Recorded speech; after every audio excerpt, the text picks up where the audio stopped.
모두 자리에서 일어나셔서 2월 6일 주일 예배 하나님 앞에 드리도록 하겠습니다. 다 함께 임예송 하겠습니다.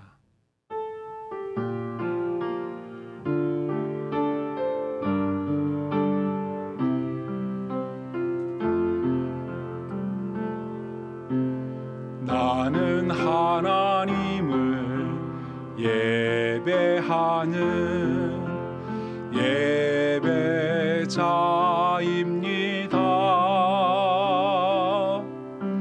내가 서 있는 곳 어디서나 하나님을 예배합니다. 내 영혼 거룩한 은혜를 향하여 내 마음 완전한 하나님 향하여 이곳에서 바로 이 시간 하나님을 예배합니다. 사랑과 은혜가 풍성하신 하나님, 은혜와 사랑을 감사합니다. 주님의 은혜를 저희에게 허락하여 주셔서 주님의 사랑받는 자녀 되게 하시고 구원받은 주님의 자녀로서 주님을 섬기며 예배하게 하시고 오늘도 이렇게 주님 앞에 나와서 예배할 수 있는 은혜를 주신 것을 감사합니다. 저희들이 예배당에 나아가 예배하지 못하고 이렇게 영상을 통하여 하나님 앞에 예배를 올려드립니다. 성령께서 역사하여 주시는 예배가 되기를 원합니다. 각 가정에 있는 성도들의 심령에 찾아가 주시고 저들이 주의 말씀을 통하여 은혜 받고 주님께 올려드리는 찬양을 통하여 영광을 돌릴 수 있도록 성령 충만한 예배가 될 수 있도록 인도하여 주시옵소서. 이 예배를 통하여 하나님 아버지의 놀라운 사랑을 다시 한번 깨닫고 우리의 삶 속에 임재하시는 하나님의 은혜를 소망 가운데 바라보는 믿음의 사람들로 성장하고 성숙할 수 있도록 은혜를 베풀어 주시옵소서. 이 예배를 주님께 온전히 드리기를 소원하올 때 예수님의 이름으로 감사하며 기도하옵나이다. 아멘. 나는 전능하신 아버지 하나님 천지의 창조주를 믿습니다. 나는 그의 유일하신 아들 우리 주 예수 그리스도를 믿습니다. 그는 성령으로 잉태되어 동정녀 마리아에게서 나시고 본디오 빌라도에게 고난을 받아 십자가에 못 박혀 죽으시고 장사된 지 사흘 만에 죽은 자 가운데서 다시 살아나셨으며 하늘에 오르시어 전능하신 아버지 하나님 우편에 앉아 계시다가 거기로부터 살아있는 자와 죽은 자를 심판하러 오십니다. 나는 성령을 믿으며 거룩한 공교회와 성도의 교제와 죄를 용서받는 것과 몸의 부활과 영생을 믿습니다. 아멘. 모두 자리에 앉으셔서 찬송가 543장을 함께 부르겠습니다.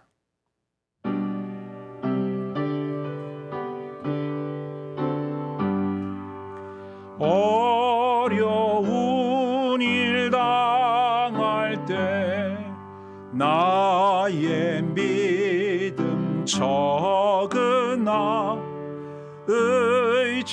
의지하는 내 주를 더욱 의지합니다.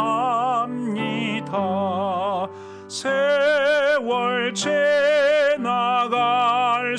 지나갈수록 의지할 것뿐일세. 무슨 일을 당해도 예수 의지합니다. 성령께서 내 마음 밝히 비춰주시니 인도하심 따라서 주만 의지합니다. 세월 지나갈수록 의지할 것뿐일세 무슨 일을 당해도 예수 의지합니다. 밝을 때에 노래와 어두울 때에 기도로 위태할 때 도움을 주께 간구합니다. 세월 지나갈수록 의지할 것뿐일세 무슨 일을 당해도 예수 의지합니다. 생명 있을 동안에 예수 의지합니다. 천국 올라가도록 의지할 것뿐일세 세월 지나갈수록 의지할 것뿐일세 무슨 일을 당해도 예수 의지합니다. 아멘. 이제 다 함께 기도하실 때 박관인 집사님 기도 인도하시겠습니다. 사랑의 주님, 민족 대명절 설날을 잘 보내고 새로운 마음으로 예배드리게 함을 감사드립니다. 새로운 시작과 함께 저희들이 새 마음 새 뜻으로 채워지게 하여 주시고 하나님의 사랑과 성품을 닮아가게 하시옵소서. 올해에도 저희 바다교회 모든 성도들이 복되게 하여 주시고 하나님의 틀 안에서 두려움과 걱정을 버리고 확신과 믿음으로 살아가게 하시옵소서. 늘 주님 안에 살면서도 저희의 연약함으로 인해 몸과 마음으로 죄를 범하였음을 고백합니다. 주님의 크신 사랑으로 우리의 죄를 용서하여 주시옵소서. 현재 어려움에 처한 상황에서 이렇게 예배당에 모이지 못하고 온라인으로 예배를 드리고 있습니다.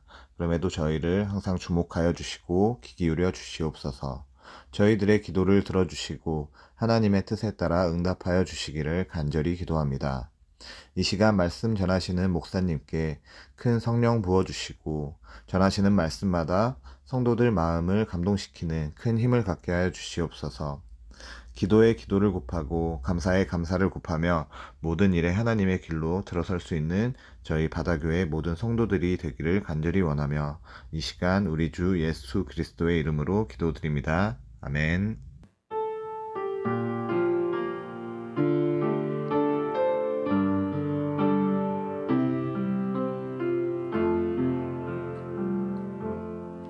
하늘에 계신 우리 아버지, 아버지의 이름을 거룩하게 하시며 아버지의 나라가 오게 하시며 아버지의 뜻이 하늘에서와 같이 땅에서도 이루어지게 하소서. 오늘 우리에게 일용할 양식을 주시고 우리가 우리에게 잘못한 사람을 용서하여 준 것 같이 우리 죄를 용서하여 주시고 우리를 시험에 빠지지 않게 하시고 악에서 구하소서. 나라와 권능과 영광이 영원히 아버지의 것입니다. 아멘. 오늘 우리에게 주시는 하나님의 말씀을 함께 봉독하도록 하겠습니다. 하나님의 말씀은 마태복음 14장 22절부터 33절까지의 말씀이 되겠습니다. 다 같이 소리를 맞춰서 함께 읽도록 하겠습니다.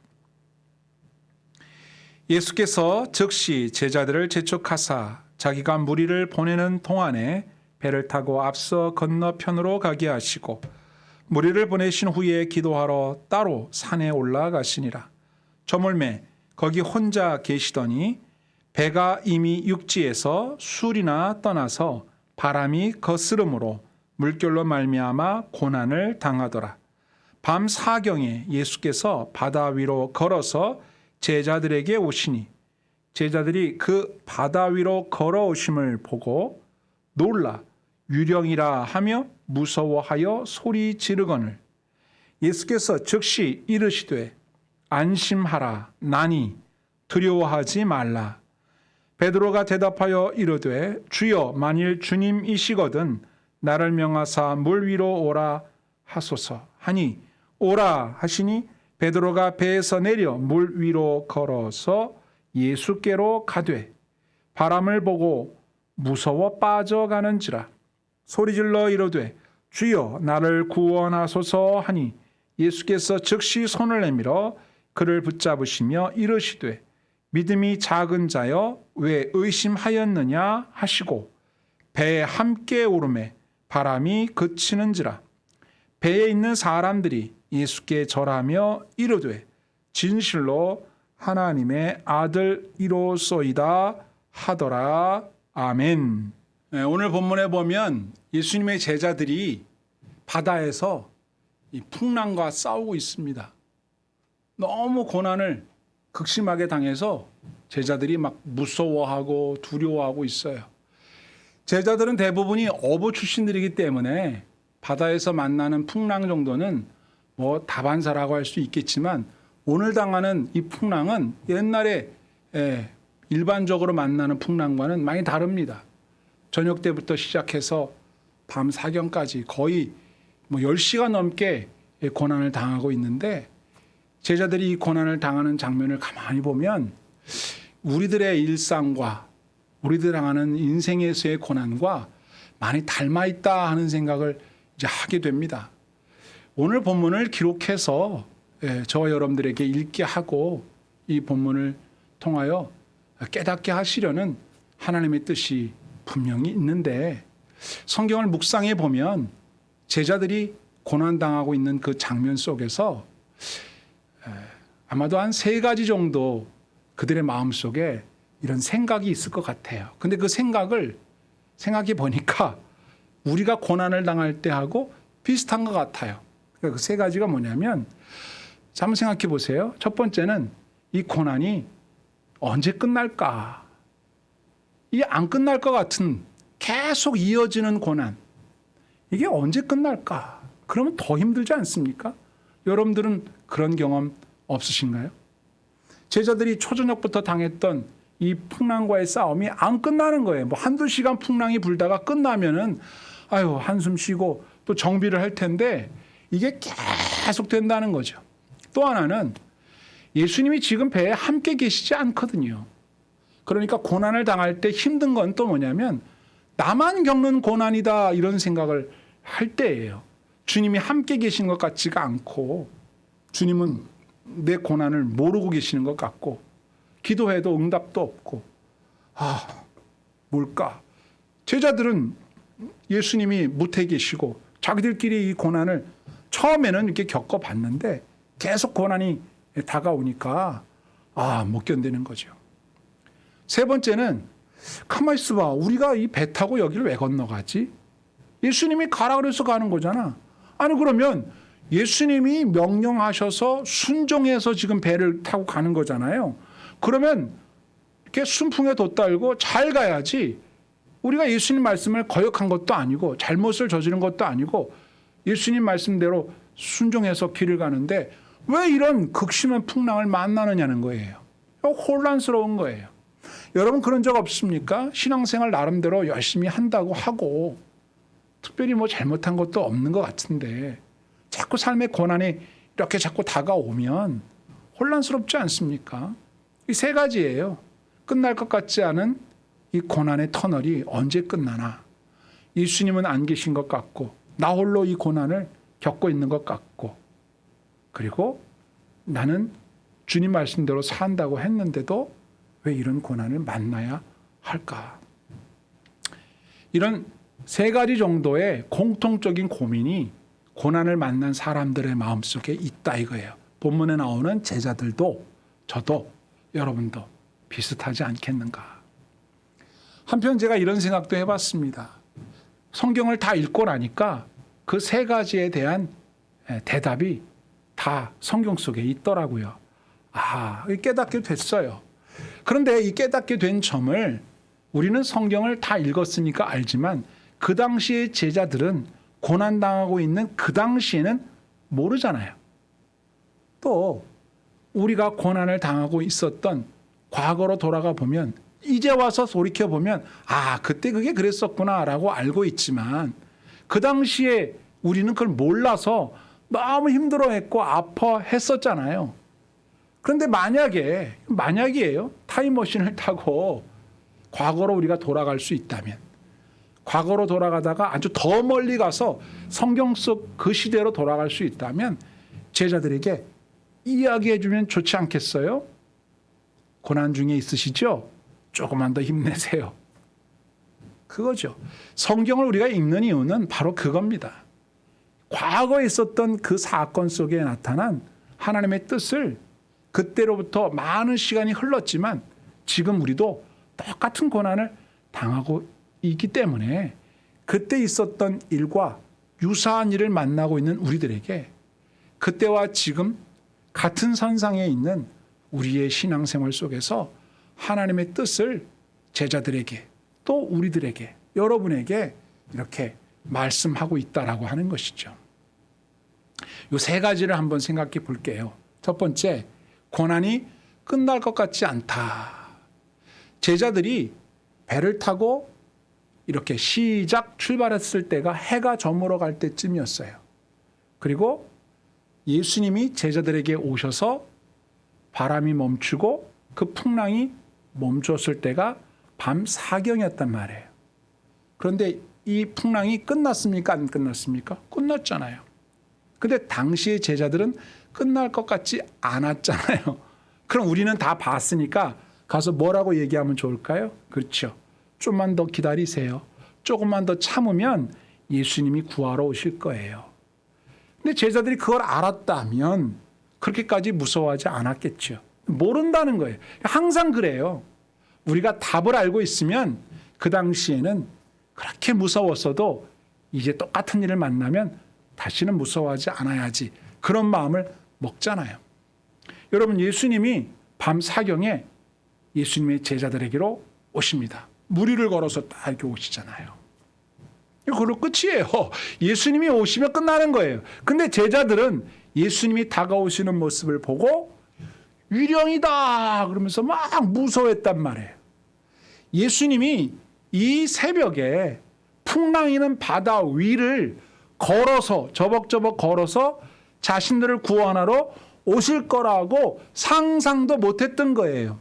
그러니까 이 고난이 끝날 것 같지 않다고 생각해서 몇 배로 더 힘들어하고 있었던 제자들에게 생각지 않았던 방법으로, 생각지 않았던 시간에, 생각지 않았던 모습으로 예수님이 오셔서 그 풍랑을 끝내고 고난을 끝내고 제자들에게 안심해라, 나다, 두려워하지 말아라 말씀하셨다는 거죠. 이걸 알고 있었다면 야야 좀만 기다려, 예수님 오실 거야, 예수님 무리로 걸어오실 거야 라고 믿고 있거나 알고 있었던 성도, 알고 있었던 제자가 그 가운데 있었다라면 거기 있는 사람들에게 말을 했겠죠. 근데 아마 그 말을 했어도 믿지 않았을 가능성이 높아요. 우리가 가서 말해줘도 안 믿을지 몰라요. 참 이게 안타까운 점 아니겠습니까? 자, 여기에서 우리가 한 가지 꼭 마음속에 새기고 가야 할 부분이 있는데, 예수님이 제자들에게 와서 안심해라, 나다, 두려워하지 말아라 라고 하시는 그 말씀 있잖아요. 이 말씀을 마음속에다 잘 새겨놓으세요. 고난당할 때 이 음성이 들려지기를 축복합니다. 안심해라. 왜 안심해라?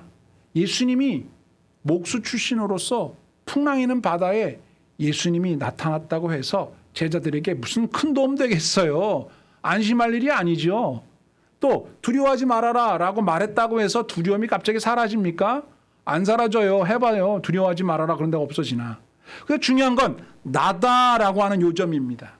여기서 두려워하지 마라, 안심해라, 나다 두려워하지 말아라 할 때 그 나다가 헬라어로 에고 에이미입니다. It is I. 나다. 그런데요, 이 표현은요, 아주 독특한 표현인데 이것을 하나님의 자기 표현이라고 말합니다. 예를 들면 이런 거예요. 구약 성경에 보면 하나님께서 모세를 호렙산에서 불러서 모세야, 애굽에 가서 내 백성 이스라엘을 구원하여 오너라. 내가 너를 보낸다. 모세가 하나님 말씀은 고마운데 제가 이스라엘 백성들한테 가서 나를 보내신 하나님이 너희를 구원하라고 했다. 나를 따라와라. 그렇게 말하면 백성들이 분명히 너를 보낸 하나님이 누군데 이렇게 물을 거 아니겠습니까? 그럼 제가 하나님의 이름을 말해줘야 되는데 뭐라고 말하나요? 이렇게 되묻자 하나님께서 모세에게 말씀하시기를 출애굽기 3장 14절에 나다. 나는 스스로 있는 자다. 이렇게 말하면 된다. 야훼 아쉐르 야훼 I am who I am. 나는 나다. 하나님은 자기를 표현하실 때 나는 스스로 있는 자다. 나는 나다라고 말씀하셨는데 이 표현과 동일한 문맥의 표현이 에고 에이미 나다. 안심해라 할 때 그 나다라는 표현입니다. 다시 설명하면 이 표현은 나야 나 하나님이야 이런 표현이에요.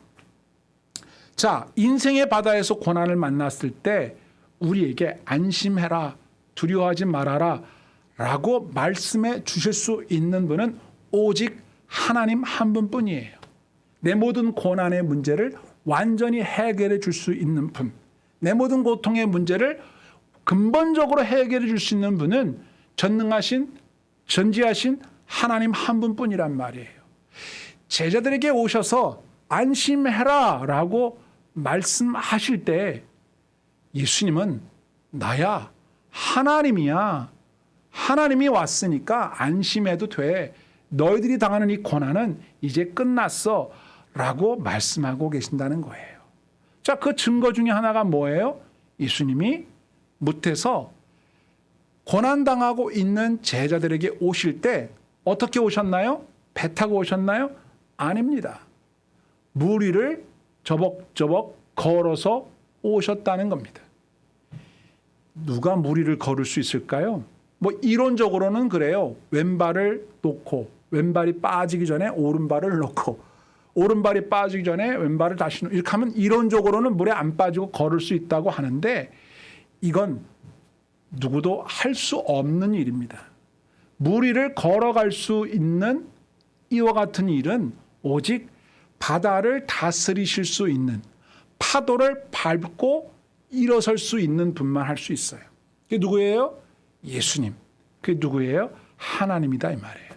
그러니까 제자들에게 찾아오신 예수님은 하나님이시고 내가 하나님이라고 하는 증거, 바다를 내 발로 밟고 일어서서 걸을 수 있는 존재인 하나님이라고 하는 증거로 예수님이 무태서부터 거의 6km 정도 되는 거리를 예수님이 걸어서 그 발로 걸어서 풍랑이는 바다를 밟고 걸어서 제자들이 있는 배까지 왔다 그 말이에요.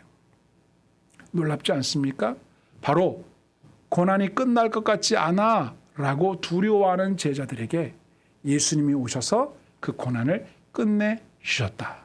그러므로 저나 여러분이 고난을 만나서 고난이 쉽게 안 끝나고 계속 이어지는 것 같을 때에 이 말씀이 생각나기를 바랍니다. 안심해 나야 두려워하지 마라 라고 말씀하시는 주님의 음성을 듣고 그 고난에서 승리할 수 있게 되기를 주의 이름으로 축원합니다. 두 번째는요. 예수님의 제자들이 이런 생각을 했습니다. 아니 우리가 바다에서 이 풍랑을 만나서 고생하는데 예수님이 함께 계셨더라면 좋았을 것을. 예전에 예수님께서 우리와 함께 배를 타고 바다를 건널 때 물론 배 고물에서 주무시고 계시긴 했지만 우리가 깨웠을 때 일어나서 바다를 잔잔케 하시는 놀라운 기적을 보았거든요. 예수님이 함께 계셨더라면 풍랑이 이렇게까지 심하게 나타나지 않을 텐데 이런 생각했을 거예요. 그런데 문제는 예수님 지금 함께 계시지 않고 무태 계시잖아요. 제자들이 이런 생각을 했을 거라 그런 말입니다. 그런데 여러분 생각해 보세요. 예수님이 제자들과 함께 있습니까? 함께 있지 않습니까? 예수님이 제자들 눈에 안 보이면 안 계시는 겁니까? 예수님은 방금 전에 우리가 하나님이라고 했어요. 예수님은 제자들과 언제나 어디서나 항상 함께 계시는 분입니다. 같은 이야기를 기록한 마가복음 6장에 보면 예수님께서 무태 계시면서도 제자들이 풍랑으로 말미암아 괴롭게 노를 젓고 있는 모습을 보셨다 그랬어요. 그래서 예수님이 무리를 걸어서 오셨다 그렇게 기록하고 있습니다. 여러분, 바다 한가운데에 배가 있고 예수님은 무태 계신데 갈릴리 바다의 폭이 12km니까 바다 한가운데 배가 있다면 약 6km 정도를 무태서 떠나왔다는 얘기인데 예수님이 아무리 눈이 좋아도 무태서 그 깜깜한 밤에 풍랑이 있는 바다에 있는 제자들을 어떻게 봅니까? 뭐 이렇게 희끗희끗한 것이 보이겠지요. 그런데 여기서 말하는 예수님의 제자들이 고난당하는 것을 보셨다라고 하는 표현은 어떤 표현입니까? 전능하신 하나님이 제자들이 고난당하고 있는 현장의 모든 상황을 보고 계신다는 의미입니다. 예수님이 저와 여러분들의 삶의 상황을 다 보고 알고 계십니다. 주님은 우리를 다 알고 보고 계세요. 우리와 함께 하시기 때문에. 그런데 제자들은 눈에 보이지 않기 때문에 예수님이 함께 계시지 않는다고 생각했던 거예요. 여러분, 우리의 시야는 모든 걸 다 볼 수 없어요. 우리가 지금 예배를 드리면서도 예수님을 보고 예배 드리는 게 아니잖아요. 우리는 우리의 눈으로 예수님을 보는 것이 아니라 우리의 믿음으로 예수님이 우리와 함께하고 계신다는 것을 알고 그렇게 예배하고 있는 것 아니겠습니까? 우리의 시야에 보이는 것만 다라고 생각하면 안 됩니다. 우리가 인생에서 고난을 당하게 되면 너무 당황스럽고 너무 속상하다 보면 평소에 보이던 것도 잘 보이지 않아요. 우리의 시야가 더 좁아지거든요. 어린아이 같은 시야가 되고 맙니다. 어린아이들의 시야는요, 당장 내 눈앞에 보여야 뭐가 있는 거예요. 엄마가 바로 옆에 있지만 내 눈앞에 안 보이면 없다고 생각해서 막 울어요. 그런데 조금만 아이가 성장해 보세요. 그럼 내 눈앞에 엄마가 없어도 안방에 엄마가 계시다는 걸 알잖아요. 그러면 안심합니다. 좀 더 자라면 어떻게 됩니까? 엄마가 이 집안에 계시지 않고 외출을 하셨다고 해도 두려워하지 않아요. 그래서 아이들이 자기들끼리 집에 있을 수 있어요. 엄마는 언제든지 우리와 함께 하시고 내가 필요로 할 때 달려오실 거라고 아이들은 믿기 때문에 두려워하지 않는 거죠. 이와 마찬가지로 우리가 믿음을 가지고 주님을 항상 우리의 마음에 모시고 있다라고 생각한다면 내 고난의 현장에 주님이 함께 하시는 것 같지 않아 라는 생각이 들 때라도 아니야, 그렇지 않아. 주님은 나의 모든 상황을 알고 계시고 내 모든 고난의 현장 속에서 나를 돕고 계셔. 주님이 나를 인도하셔. 주님이 나를 반드시 승리할 수 있도록 이끌어 주실 거야 라는 믿음을 갖고 그 고난을 싸워 이길 수 있는 거예요. 근데 제자들은 예수님이 부재하시니까 안 계신다고 생각한 거죠. 요한복음 14장에 보면 예수님께서 제자들에게 보혜사 성령님을 하나님이 보내주실 것이고 그 보혜사 성령님이 너희와 항상 함께 있을 거라고 말씀하셨어요. 성령님이 오셔서 우리 마음속에 항상 계시면서 예수님이 우리에게 해주셨던 말씀들을 생각나게 하신다고 하셨고 그 예수님이 우리 안에 평안을 주신다고 말씀하셨어요. 그래서 두려워하지도 말고 근심하지도 말라고 말씀하셨거든요. 예수님이 우리와 함께 하신다고 믿는다면 두려움은 사라지게 되는 거예요. 문제는 주님이 우리와 함께 하시는데 우리가 그걸 믿지 못해서 주님이 우리와 함께 하시지 않는다고 생각하니까 겪고 있는 고난이 2배, 3배 더 크게 느껴지는 것이죠. 주님이 저와 여러분과 함께 하신다는 이 놀라운 사실을 믿으시고 고난에서 싸워 이기는 저와 여러분 될 수 있기를 축복합니다. 세 번째는요. 제자들이 이런 생각을 했을 거다라고 했죠. 내가 주님의 말씀에 순종해서 배를 타고 건너는 중인데 왜 풍랑을 만나는 거야? 말씀대로 순종하지 않았더라면 만나지도 않을 것 같은 이 풍랑을 만난 거 아니야. 그러니까 결국은 이 풍랑을 만나게 된 원인이 예수님 말씀에 순종한 거네. 이게 뭐야? 혼란스러울 거라고 했잖아요. 그런데 여러분, 우리가 성경을 다 읽어서 알지만 예수님께서 제자들이 풍랑을 당할 거라는 걸 몰랐을까요? 아니, 알고 계셨죠. 아니, 의도하신 겁니다. 왜요? 과거에 제자들이 풍랑을 만났을 때 어떻게 반응한지를 알고 계셨어요.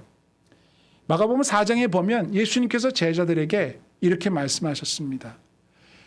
풍랑과 바람을 잔잔케 하신 다음에 어찌하여 믿음이 없느냐 그러셨어요. 제자들이 풍랑을 만났을 때 막 두려워하고 죽을까 봐 겁을 먹고 막 난리를 치는 모습을 예수님이 보시고 그들 안에 믿음이 없구나 하는 것을 아셨단 말씀이죠.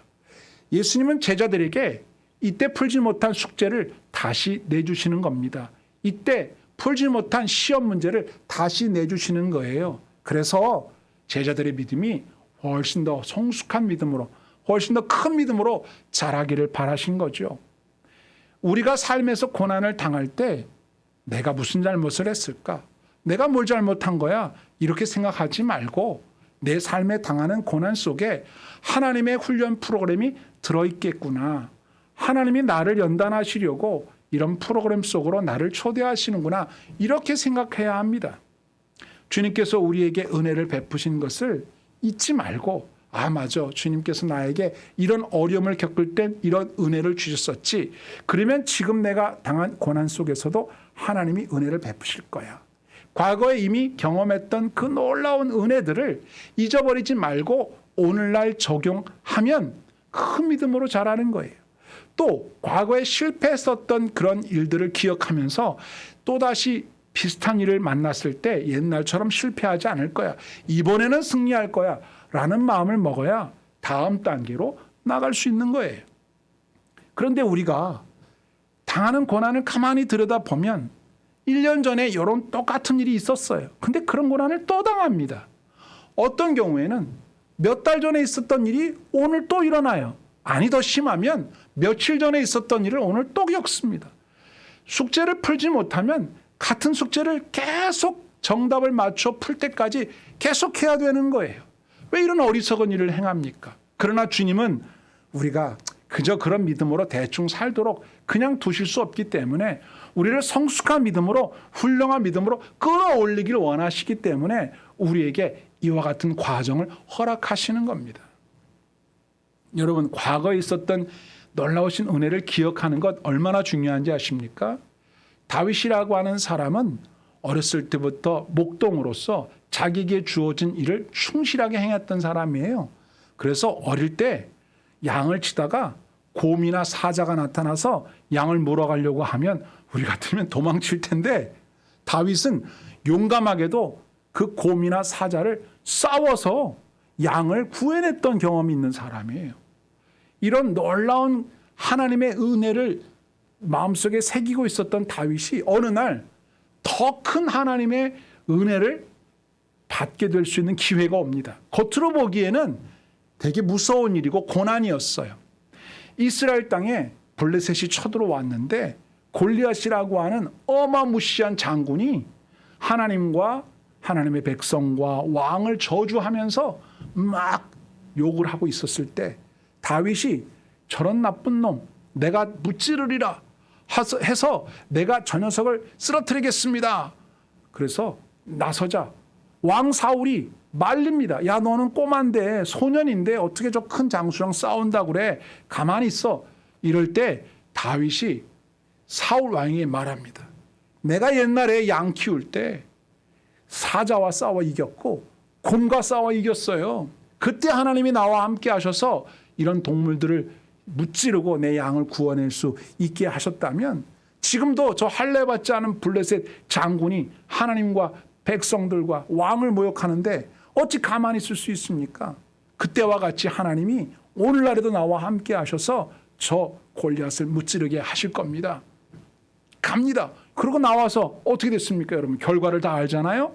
다윗이 그 큰 골리앗을 쓰러뜨리지 않습니까? 다윗이 이와 같은 용기를 갖게 된 게 하루아침에 나타난 게 아니에요. 과거에 겪어왔었던 여러 가지 고난 속에서 함께 하신 하나님이 은혜 주셨던 것을 마음속에 잘 새겨놓고 있었기 때문에 조금 더 큰 일, 좀 더 큰 일, 더 큰 고난의 문제를 만났을 때에 이미 자신의 안에 싹두고 있었던 그 믿음을 바탕으로 그 문제들을 용감하게 도전하니까 그 문제들을 능히 이길 수 있었던 거예요. 여러분, 믿음은 자랍니다. 제자리에 있어서는 안 돼요. 쑥쑥 자라서 큰 믿음의 사람이 돼야 돼요. 여러분, 그런데 우리의 믿음이 없거나 너무 작으면 똑같은 일을 또 만나고 똑같은 일을 또 만나도 옛날에도 지고 오늘도 지고 앞으로도 또 지고 계속 지는 거예요. 숙제를 하지 못하니까 똑같은 일을 계속 만나게 되는 거예요. 예를 하나 들어보면 오늘 본문의 베드로가 예수님한테 이렇게 말씀드리잖아요. 예수님, 저도 무리를 걷고 싶어요. 예수님이 베드로에게 그래, 너도 와라. 그래서 베드로가 배에서 내려서 무리를 걸어서 예수님께 가잖아요. 놀랍습니다. 큰 믿음이죠. 용감한 믿음이에요. 배에서 내려와서 예수님께 걸어갈 수 있었다라고 하는 것은 작은 믿음으로는 못 가죠. 그런데 베드로가 그만 바람을 쳐다보다가 의심이 생기면서 물에 푹 빠지게 됩니다. 그때 예수님께서 베드로를 손을 잡아서 건져내시면서 베드로에게 중요한 말씀을 하시죠. 믿음이 작은 자여, 왜 의심하였느냐. 자, 베드로가 무리를 걸을 때는 큰 믿음이었으나 그 믿음이 확 작아졌어요. 그러니까 조금 전에 하나님의 은혜, 하나님이신 예수님의 은혜로 사람이 말이죠. 예수님이라면 자연스러운 일이지만 사람한테는 놀라운 일 아닙니까? 바다를 걸어서 예수님께 몇 발자국 갔단 말이에요. 여러분, 무리를 몇 발자국 여러분 걸어갈 수 있습니까? 한 발자국도 못 걸어가죠. 밟으면 푹 빠지는데. 그런데 베드로가 예수님께 몇 발자국 갔을 때는 큰 믿음이었어요. 근데 그 믿음을 바탕으로 계속해서 걷지를 못하고 그만 푹 빠져버렸다는 것은 우리가 어릴 적에 과거에 옛날에 겪었던 믿음의 경험, 실패의 경험, 승리의 경험들이 오늘날에 도움이 되지 못하고 믿음이 커졌다 작아졌다 커졌다 작아졌다 하고 있는 연약한 믿음이라는 증거죠. 베드로가 의심하니까 물에 빠져버리잖아요. 이미 발로 밟았던 경험은 어디로 갔습니까? 그 놀라운 경험, 아무도 못 해본 베드로만 해봤던 그 경험이 그 다음 발걸음, 그 다음 발걸음으로 계속 이어지지 못하고 순간 주님을 바라보던 눈길이 바람을 바라보고 파도를 바라보자 빠져버렸다는 거 아닙니까? 즉 우리의 삶에 고난이 닥쳐와도 그 고난은 이미 겪었던 고난과 크게 다르지 않아요. 조금 전에 밟았던 파도나 지금 밟는 파도나 별다른 차이가 없지만 아무래도 뭐 똑같지는 않겠죠. 조금 비슷하겠죠. 베드로의 마음이 변한 거예요. 파도는 그 파도가 그 파도인데 베드로의 마음이 의심이 생기니까 빠져버린 겁니다. 옛날에 겪었던 일이나 오늘날 겪었던 일이나 크게 다르지 않아요. 그런데 그때는 겪었는데 그때는 이겼는데 오늘은 왜 못 이기느냐? 그때는 믿음이 있었고 지금 믿음이 없는 거예요. 그때는 믿음이 컸는데 지금 믿음이 작은 거예요. 의심하는 거예요. 왜 그래요? 믿음이 자라질 못하고 믿음이 굳건하질 못하고 믿음이 단단해지지 못하니까 똑같은 숙제를 계속 해야 되는 겁니다. 자, 예수님과 베드로가 이제 무리를 다시 걸어요. 그래서 배에 올라갔어요. 바람이 그쳤다. 제자들은 예수님 앞에 엎드려서 과연 하나님의 아들이십니다라고 고백하며 절하였습니다. 모든 상황이 종료됐습니다. 베드로는 무엇을 깨달았겠습니까? 그렇구나. 주님 바라보면 파도를 만나도 가라앉지 않는구나. 주님을 의지하면 이 고난을 이길 수 있는 거구나. 주님은 언제나 우리와 함께 하시는 거구나.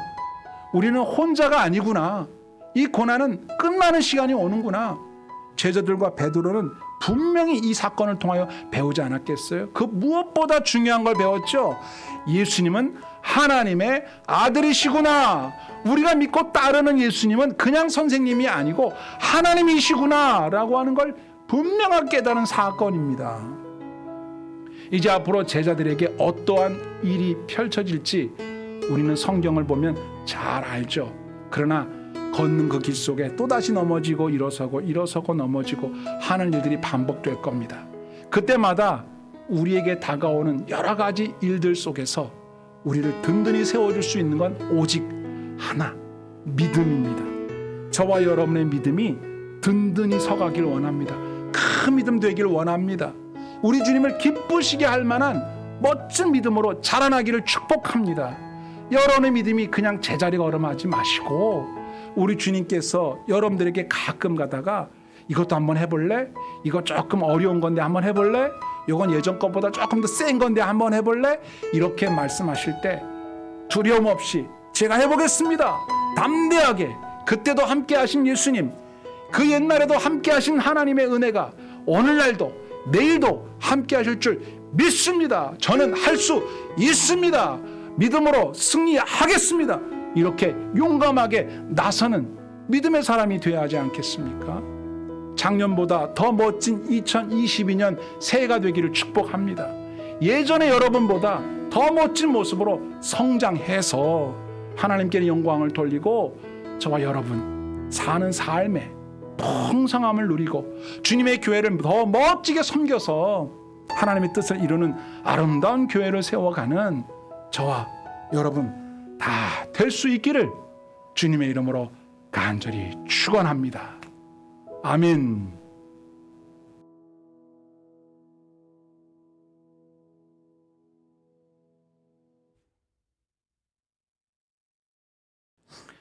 우리 함께 찬양을 부를 텐데요.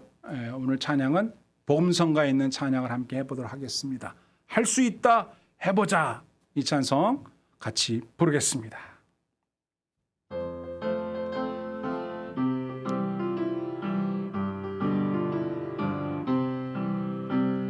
할 수 있다 하면 된다 해보자.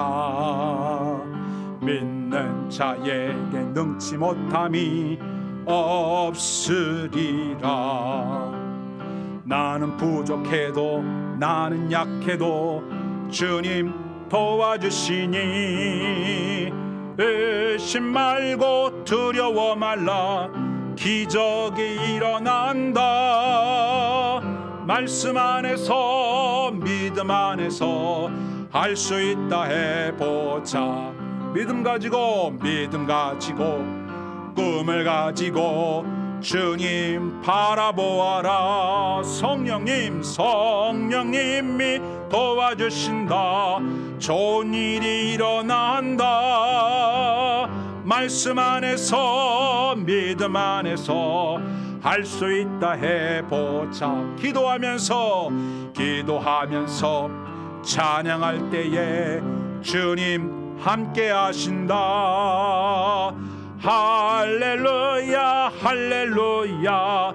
기적이 일어난다. 말씀 안에서 믿음 안에서 할 수 있다 해보자. 말씀 안에서 믿음 안에서 할 수 있다 해보자. 할렐루야. 아멘. 우리 함께 기도하는 시간을 갖도록 하겠습니다. 오늘 본문 말씀을 잘 마음속에 새기시길 바랍니다. 우리 주님께서 저와 여러분들의 믿음이 크게 성장하기를 바라고 계세요. 그래서 우리의 믿음을 크게 성장할 수 있도록 하는 여러 가지 프로그램들을 많이 가지고 계십니다. 오늘 본문의 제자들처럼 자기들끼리 배를 타고 건너가는 중에 큰 풍랑을 만났을 때 어떻게 이 풍랑을 극복해내는가? 우리는 제자들의 이 실패를 통해서 놀라운 교훈을 배울 수 있었습니다.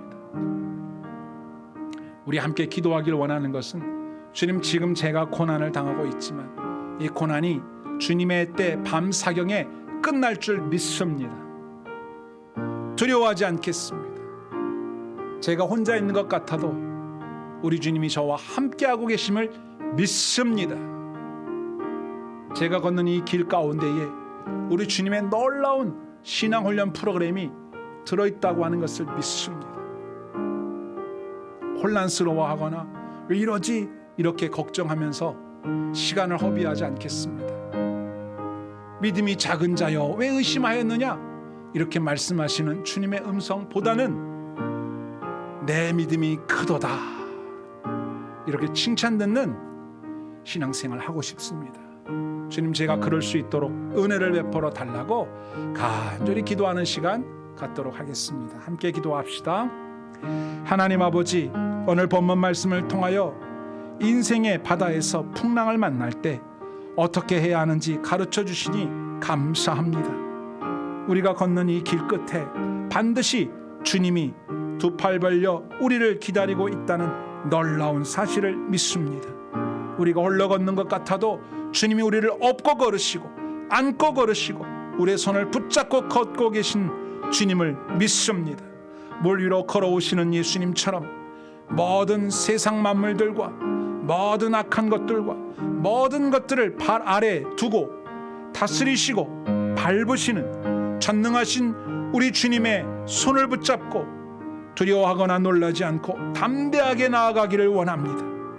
베드로처럼 용감하게 배에서 내려와서 우리를 무섭게 하는 파도를 밟고 걸어가는 능력의 삶을 살아가게 하여 주옵소서. 주님을 믿는 자는 주님이 하신 일도 하고 더 큰 일도 할 것이라고 하신 말씀이 내게 일어나게 하시고 우리에게 일어나게 하시고 이 교회를 통하여 일어나게 하여 주옵소서. 사랑하는 성도들과 그의 자녀들을 축복합니다. 우리의 믿음이 자라게 하소서. 우리의 믿음이 성장하게 하소서. 그래서 우리가 주님을 기쁘시게 하는 참된 제자로, 주님을 기쁘시게 하는 하나님의 아들 딸로 남은 때를 살면서 우리 주님을 영원롭게 하는 놀라운 인생을 살아가게 하여 주시옵소서. 오늘도 말씀을 주시니 감사합니다. 이 말씀을 마음속에 잘 새기고 고난당할 때마다 승리하는 주님의 사람으로 우뚝 서게 하여 주시옵소서. 이 모든 기도를 예수님의 이름으로 간절히 기도하옵나이다. 아멘. 모두 자리에서 일어나셔서 하나님 앞에 예물을 봉헌하겠습니다.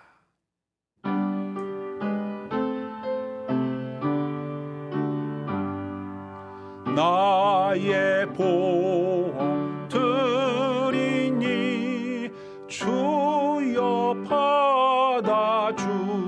받아주셔서 하늘나라 위하여 저 뜻대로 쓰소서.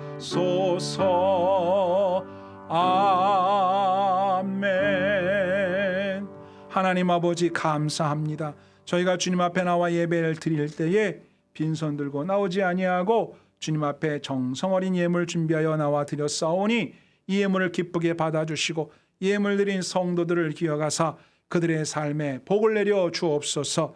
저들의 마음속에 용기를 주시고 큰 믿음을 허락하여 주셔서 삶에서 만나는 여러 가지 사건 사고 고난 가운데에도 낙담하지 아니하고 주님 믿는 믿음으로 승리하게 하여 주옵시며 저들이 이와 같은 삶을 사는 데 필요한 건강을 주옵소서. 체력을 주옵소서.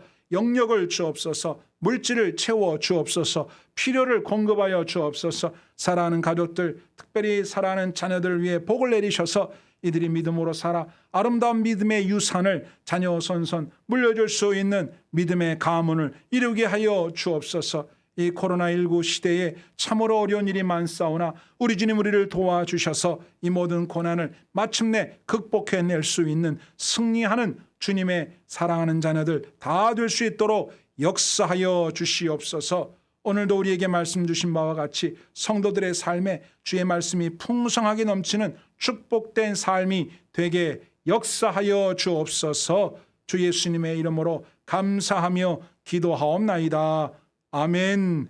주 예수 그리스도의 은혜와 하나님의 사랑과 성령의 감화 감동 역사 충만하시는 은혜가 우리 주님의 놀라우신 훈련 프로그램 속에서 낙담하지 않고 잘 교육받고 멋진 믿음, 큰 믿음으로 성장해서 하나님을 기쁘시게 하는 삶 살기를 원하는 사랑하는 모든 성도들 머리머리 위에와 그의 사랑하는 자녀들 인생길 위에 이제와 영원히 항상 함께 하옵시기를 간절히 축원하옵나이다. 아멘.